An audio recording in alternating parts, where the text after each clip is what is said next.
Hello guys, welcome back to my YouTube channel. তো আজকে তোমাদের জন্য নতুন একটা ভিডিও নিয়ে এসেছি। ভিডিওটায় আমি আমাদের বাড়িটা পুরো ঘুরিয়ে দেখাবো, আর আমরা কোন জায়গায় থাকি, কিভাবে থাকি সেটা তোমাদের দেখতে পাবে।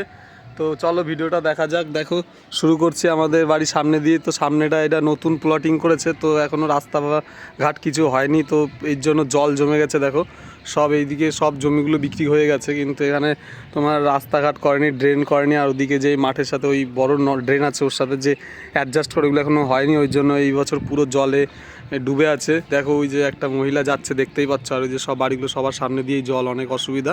তো সামনের বছর আশা করি ঠিক হয়ে যাবে। আর এই দেখো আমাদের ঘরের সামনেটা কীরকম করা, এই দেখো জলের সামনে দিয়ে ইট পাতানো। তো এই যে ইটের এরকম সিঁড়ির মতন ধাপ ধাপ করা, আর এই যে এন্ট্রি, এই যে সামনেটায় ঢোকে। তো এইখানটা আমাদের বাড়িটার এখনও কাজ চালু হয়নি, মানে কিছুটা করেছি আর কিছুটা বাকি আছে করা। এখন মানে অনেকটাই কাজ বাকি আছে। তো দেখতে পাচ্ছ কেমন ঘরের সামনেটা এই ঢুকবে। তো উঁচু করে সিঁড়িটা করা, ঘর অনেক উঁচু করা, জল হলেও যাতে না ওঠে, কিংবা উঁচু ঘর না সবসময় দেখতে ভালো লাগে। তো এই যে দেখো আমি যাচ্ছি, আর এটা দিয়ে রেখেছে যাতে কুকুর ফুকুর না ঢোকে। এখনও তো গেট ফেট বাড়ানো হয়নি, তো এটা আটকে দিই।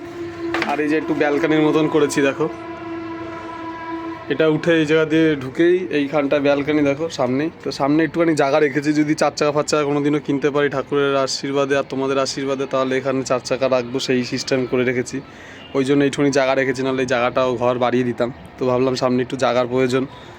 তো এই যে স্বপ্ন তো থাকেই। আর এই যে গাছটা লাগিয়েছি, এই যে আম গাছ, কলম কাটা গাছ, আর এই যে একটা সুপুরি গাছ দেখতে পাচ্ছ কত সুন্দর মেতে উঠেছে। আর সামনেটা পুরো ফাঁকাই আছে। আর এই যে গাছগুলো, আমার গাছ অনেক ভালো লাগে, জায়গা কম বলে বেশি গাছ লাগাতে পারিনি। তো এই দেখো, আর এই যে পজিশনটা দেখতে পাচ্ছ, এই কলমটা থেকে ওই কলম, এই যে 4টে কলম, এইটা আমার ইচ্ছা আছে একটা দোকান ঘর বানানোর, মুদিখানার দোকান ঘর। তো মুদিখানার দোকান বানাতে চাই। আর এই যে জায়গাটা দেখতে পাচ্ছ 13x14 জায়গা আছে, এইটা ডাইনিং রুম আর রান্নাঘরটা এর মধ্যে দিয়েই হবে, এই দেখো। আর এখান থেকে একটা দরজা করব, ইচ্ছা এইগুলো মানে। আর এখান দিয়ে সিঁড়ি করেছে, এই পাশেও রাস্তা।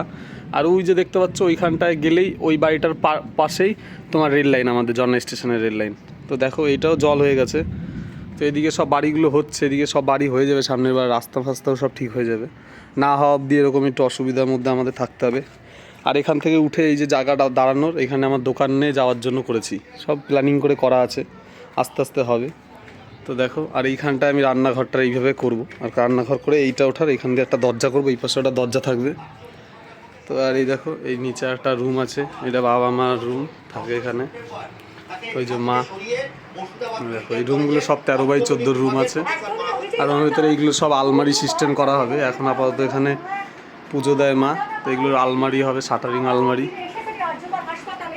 দেখো খবর হচ্ছিল। আর এইদিকে এইটা হচ্ছে তোমার বাথরুম হবে। তো এখন আপাতত মা রান্না করে এখানেই। এই দেখো এটা আমাদের বাথরুম, মানে হল ঘর থেকে যারা আসবে তাদের জন্য এই বাথরুমটা, হল ঘরের। আর ওই রুমে যারা গেস্ট আসবে তাদের জন্য।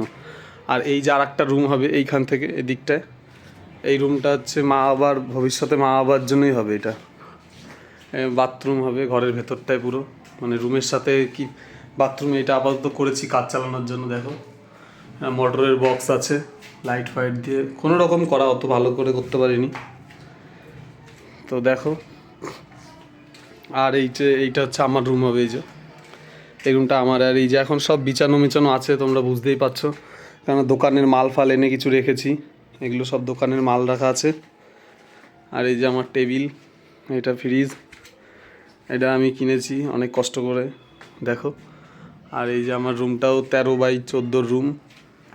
আমার রুমেও এই যে এরকম রাখা আছে, সব রুমে এই সিস্টেম করা। এটা হচ্ছে তোমার, এটাও আলমারি হবে, বক্স আলমারি, বুঝতে পেরেছো। আর এই যে আমার রুমের ভেতরে আমার বাথরুম, এটা রেডি হয়নি কিছু, জাস্ট করে রেখেছি। এইগুলো থাকবে না, ওইটা ভেঙে দেবো, ওইগুলো কোমোড হবে, তো জায়গাটাও অনেক বেড়ে যাবে। দেখো, তো দেখতে পাচ্ছ বন্ধুরা। এবার চলো সিঁড়ি দিয়ে উপরে যাওয়া যাক। ওপরে যাই, ওপরে গিয়ে দেখো এইখান থেকে উঠে গিয়ে উপরে দোতলা হলে দোতলায় চলে যাওয়ার জন্য। আর তার মাঝখানে এটা আমি করেছি, সব নিজে প্ল্যানিং করে করছি। এটা ব্যালকানি হবে, দেখো এই জায়গাটা পুরো ব্যালকানি স্পেস হবে পুরো। এই দেখো এই সব গাছ ফাছ সব আমার হাতে লাগানো। আমার এত পছন্দ গাছ, তোমাদের বলে বোঝাতে পারবো না বন্ধুরা। দেখো সামনে দিয়ে এরকম বসবো, এখানে বসে আড্ডা ফাড্ডা মারবো, সামনের ভিউটা দেখবো। আর ওই দেখো অনেক কারখানা আমাদের বাড়ির এখানে, সেল কারখানা। ওই দেখো ওইখানে লাক্স কারখানা, ওই যে লাক্স, ওইটা হচ্ছে মেন রোড ওখানে। আর এই যে রেল লাইন গেছে লাক্সের যায়নি, ওটা হচ্ছে সেলের গেছে। তো দেখো সামনে দিয়ে কত সুন্দর লাগছে, জল হয়ে গেছে, দেখে তো বুঝতেই পারছো। চলো ব্যালকানির পোর্শনটা গেলে, এখানে দরজা লেগে যায়, পরে আস্তে আস্তে হবে। দেখো সব দরজা ফরজা বানানো আছে, এটা মেন গেটের ফ্রেম রাখা, এটাও আর ওই রুমটার। আর এটা আমার হাতে বানিয়েছি নিজে, এই দেখো। তো সিঁড়ি দিয়ে ছাদে উঠে যাই। তো ছাদে দেখো এই ট্যাঙ্কির পুরো সম্পূর্ণ কাজটা আমি করেছি। এই যে এই টেবিল বানানো থেকে শুরু করে এই পুরোটা কিনে নিয়ে এসে এই সেট আপ সব লাইন আমার হাতে করা। আমি নিজে কোনোদিনও কাজে যাইনি, তো আমার এইটুকুনি অভিজ্ঞতা হয়েছে, করতে পেরেছি। দেখো ওই যে মোটরের লাইন ফাইন করা, ওই যে মোটর গেছে, মোটর ওখান থেকে পুরো উপরে উঠে দেখো এই যে সব লাইন নিজের হাতে করেছি। আর বাড়িটার প্ল্যানিংটাও পুরো নিজে করা। দেখো উপরে সব গাছ মা আর আমি লাগিয়েছি, এই গাছটা আমি লাগিয়েছি, কত প্যারা হয়েছিল গাছটায়, অনেক সুন্দর প্যারা হয়। তো দেখো সামনেটা ছাদে এরকম, এদিকে অনেক প্ল্যানিং আছে দোতলায় বন্ধুরা, কোনো দিন যদি করতে পারি তখন আবার ব্লগে দেখাবো। আর এখন দেখো কেমন পরিস্থিতি আছে ছাদের, গাছপালা অনেক। আর এই যে ভাগ্নে খেলা করে বলে মাছ ফাছ ছেড়েছে, দেখো বেড়াতে আসে যখন তখন এরকম খেলা করে ও। আর এই যে দেখো কত সুন্দর, এইগুলো প্যান কিনেছিলাম বাথরুমের, তো এই প্যানগুলো সব ক্যান্সেল হয়ে গেছে আর ভেঙে গেছে, ওই জন্য এগুলো বাদ, এর উপরে আমি ফুল গাছ লাগিয়ে দিয়েছি। সবাই তো এসে আমাদের যারা নতুন আসে দেখে হাসে যে কী ব্যবস্থা করেছে, দেখো সব এগুলো নষ্ট হয়ে গেছে। আর একটা বাড়ি আছে, ওই বাড়ির জন্য কিনেছিলাম, সব একটাও কাজে লাগেনি, সব ভেঙে গেছে। তো দেখো ওপরটা কীরকম, আর উপরে পতাকা লাগানো আছে।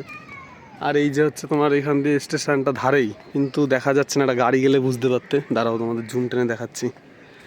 ওই দেখো এই যে বাড়িটা, এই বাড়িটার ওই যে দেখছো লাইনের তার ফার দেখতে পাচ্ছি, মানে এই ঘরটার এই ঘরটার এই পাশটাই হচ্ছে রেল লাইন, বড় লাইন, এখান দিয়ে সব ট্রেন সবসময় যাতায়াত করে। আর ওখান থেকে এই যে ইয়েতে সেল কারখানায় ঢুকেছে, ওই দেখো গাড়িগুলো, দেখো মালগাড়ি দাঁড়িয়ে আছে। আর ওর ওই পাশে ওইটা কোল ইন্ডিয়া, অনেক বড়। এইদিকে আমাদের কারখানায় ভর্তি। তো ভিডিওটা কেমন লাগলো আর আমার বাড়িটা কেমন তোমরা একটু কমেন্ট করো। আর সম্পূর্ণ তো দেখেই নিলে সব কেমন, আর আমার চ্যানেলটা সাবস্ক্রাইব করে দিও। চলো ভিডিওটাই আজকে এই পর্যন্তই।